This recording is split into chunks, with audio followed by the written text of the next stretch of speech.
घर की रसोई में आप सभी का स्वागत है। आज मैं कोई डिश नहीं बनाने जा रही हूँ बल्कि काढ़े का पाउडर बनाने जा रही हूँ। तो देखिए उसकी सामग्री क्या है। छोटी इलायची ले लेंगे, लौंग ले लेंगे, मरीच काली मरीच ले लेंगे, थोड़ी सी तेज पत्ता ले लेंगे, ये दालचीनी है, वो ले लेंगे, अजवाइन। ये सभी के मिश्रण को हम पीस लेंगे। जैसा कि आप जानते हैं कि हमारे भारत देश में हर देश में वायरस फैला हुआ है, तो अपनी इम्यूनिटी मजबूत करने के लिए हम इस काढ़े का प्रयोग करेंगे। इससे हमारी इम्यूनिटी मजबूत होगी। तो चलिए चलते हैं हम काढ़े का पाउडर तैयार करने। अब इस सभी मिश्रण को हम एक मिक्सी में पीस लेंगे। ये देखिए हमने लौंग और इलायची डाल ली हुई है मिक्सी जार में। अब मरीच भी डाल देंगे और इसी तरीके से सारे मसाले डाल देंगे।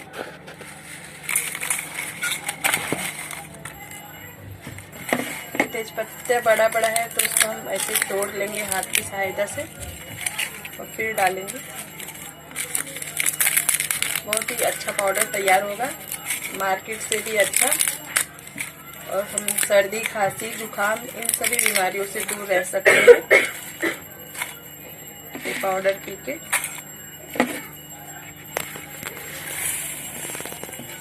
ऐसे सभी मिश्रण को हम इसमें डाल देंगे और अभी इसको पीस लेंगे।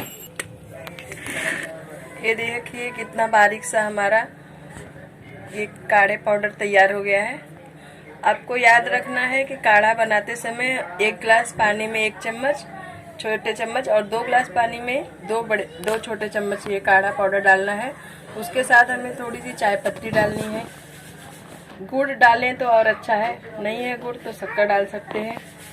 और उसमें थोड़ा तुलसी का पत्ता है तो वो डाल दीजिए, थोड़ा सा हल्दी डाल दीजिए और फिर ये काढ़ा बना के आप पीजिए। देखिए आपकी इम्यूनिटी बहुत अच्छी हो जाएगी और आप सर्दी जुकाम खांसी से दूर रहेंगे। आपने हमारे चैनल को सब्सक्राइब नहीं किया तो उसे सब्सक्राइब करिए और ज़्यादा से ज़्यादा लाइक करिए, कमेंट करिए। आप कमेंट करके बताइए कि हमारी वीडियो आपको कैसी लगी। और